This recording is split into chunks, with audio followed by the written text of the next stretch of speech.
the courtesy of a couple of minutes of uninterrupted time. You know, I have said this before. Making sense of Rahul Gandhi is as easy as consuming rasam with chopsticks. But on this England trip, I'm afraid he has truly lost his Italian marbles. I have already exposed his industrial scale lies a couple of days ago, but needless to say, he'll be back again with a bucket load of more lies and propaganda. But today, if I may, I'd like to focus on something else. On this facade of Rahul Gandhi being approachable and answering questions fearlessly from fearless independent journalists. Nothing could be further from the truth.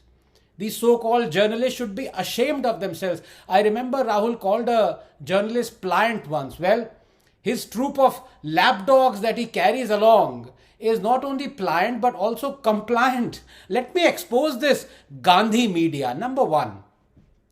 Here is point number 11 from the 2019 Congress manifesto under agriculture. Quote, Congress will repeal the Agriculture Produce Market Committees Act and make trade in agriculture produce, including exports and interstate trade, free from all restrictions, unquote. Here is point number 21 from the 2019 Congress manifesto under agriculture, quote, the Essential Commodities Act 1955 belongs to the age of controls. Congress promises to replace the act by an enabling law that can be invoked only in the case of emergencies, unquote.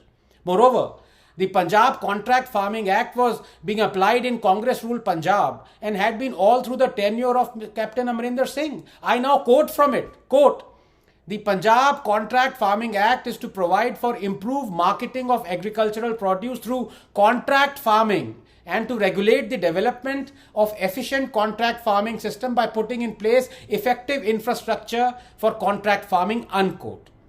Now the three farm laws brought in by Modi were Farmers Produce Trade and Commerce Promotion and Facilitation Act, Essential Commodities Amendment Act, and Farmers Empowerment and Protection Agreement on Price Assurance and Farm Services Act. They delivered exactly what the Congress promised or was already implementing, except that Modi had not repealed APMCs as the Congress wanted, but just provided the farmer with a choice to go through the APMCs or not. So if Rahul Gandhi said that the farm laws were black, wasn't his manifesto black too? But did any journalist gathered there ask him this? No. Two. What death of democracy is Rahul Gandhi talking of when Congress government in Chhattisgarh arrested a man who complained of power cut and charged him with sedition? When Congress government arrested 60 tribals and Dalits, including the Dalit activist and senior editor Sudhir Dhavle, under sedition charges and threw them in jail? When 12,000 people were charged with sedition under the UPA, including 8,000 people in a single day, and the Congress Home Minister then Chidambaram called them anti-nationals? When citizens were arrested by Congress government for merely calling a politician penguin? When a professor is arrested for sharing a Mamata cartoon in Bengal and acquitted after 11 years when Rahul Gandhi keeps quiet? Or when the communist government in Kerala books 120 people for social media posts criticizing CM Vijayan and Rahul Gandhi keeps quiet? Or when there exist as many as 275 documented instances of brutal trampling of democracy under the Congress, 87 of those in the last 15 years, and Congress and Rahul Gandhi keep quiet? Did any journalist present there confront Rahul Gandhi with this fact? No. 3. What intolerance is Rahul Gandhi talking of when a Congress MLA Johir Lal says he won't work for Dalits as they didn't vote for him? Or when Congress's Harish Rawat says those who kill a cow have no right to live in India? Or when Congress legislators demand hanging of Kamlesh Tiwari? Or when Yasin Malik is celebrated by Congress's Manmohan Singh? Or when Congress leader Nilai Kannan laments why, quote, Modi and Shah have not been killed yet, unquote. Or when CM Stalin felicitates the man convicted in Rajiv Gandhi assassination and Rahul Gandhi keeps quiet. Or when Congress leader Shivraj Jivon says during Hathras, quote, two people should die from each side. A leader should die or some common man should die. Rahul Gandhi will come to the scene only after bullets start flying, unquote. Or when Congress leader Pradeep Manji is caught red-handed inciting riots in Odisha in the wake of a rape case ordering, quote, keep diesel and petrol ready. Once you get directions, set everything on fire, unquote. Or when Congress's leader Shakuntala Khatik is caught red-handed in June 2017 ordering a mob to burn down a police station in Mandsaur? Did any journalist present there confront Rahul Gandhi with this fact? No. 4. What discrimination is Rahul Gandhi talking of when refugee Melu Ram, one of 2 lakh West Pakistan refugees who ran for their lives and settled in Kashmir, when Melu Ram and his children were barred from local jobs and welfare schemes? Gurkha Sagar Sahi, whose ancestors were brought to Kashmir to fight the invaders. Sahi won a gold medal in the Commonwealth Fencing Championships. Sahi applied for a job in JK police. Sahi was rejected because he wasn't a domicile. Dalit Radhika Gill. Her family was brought to Kashmir to work as sweepers in 1957. Radhika cleared the BSF entrance exam, but Radhika could only get a job as a sweeper because she wasn't a domicile.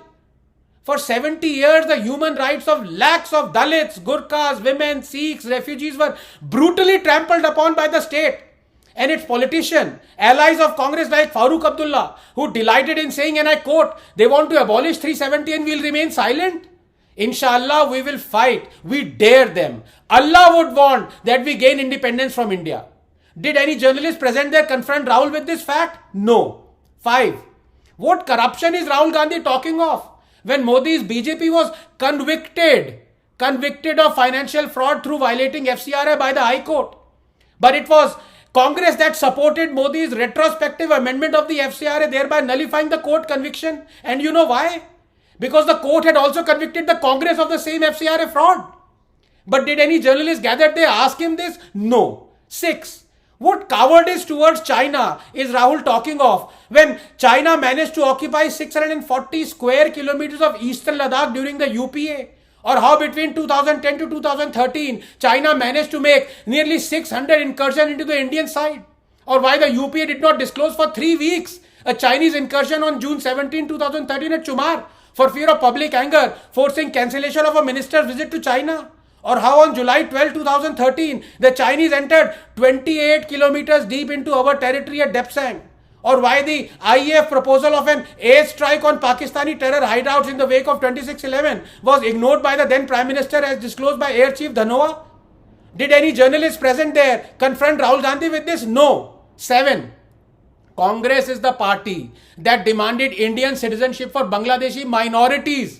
Obviously, minorities in Bangladesh have to be Hindus and Christians and Sikhs, but protested Modi's CA law that delivered exactly this. This is the same Congress party that abuses Hindutva daily, but runs a government or ran a government until recently with those who take pride in expounding Hindutva. This is a party that does temple runs but coins the phrase saffron terror.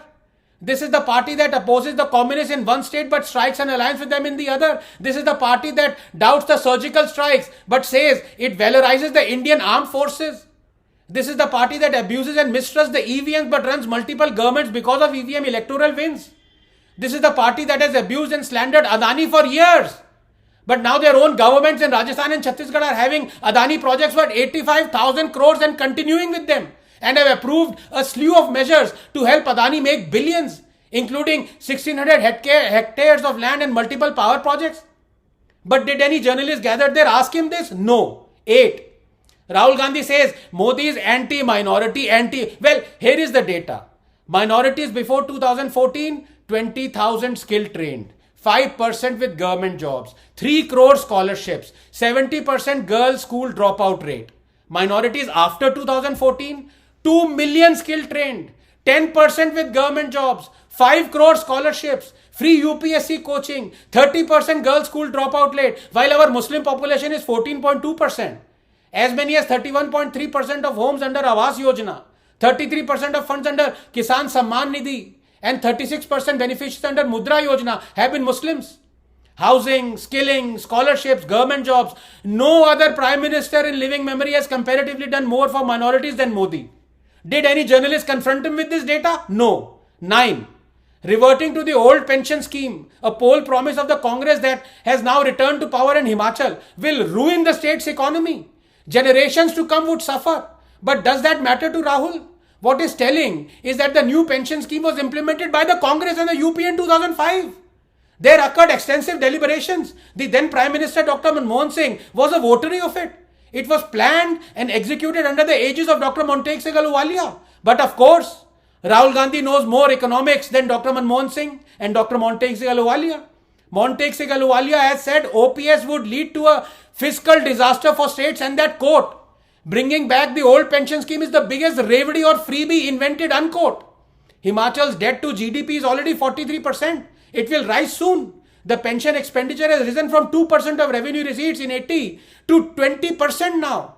Rahul is guiding a state to disaster, and many Congress states are gladly joining in this harakiri. But did any journalist gathered there ask him this? No. For want of time, I restrict myself, or I can go on and on and on with examples of what was never asked of Rahul Gandhi by the Darbari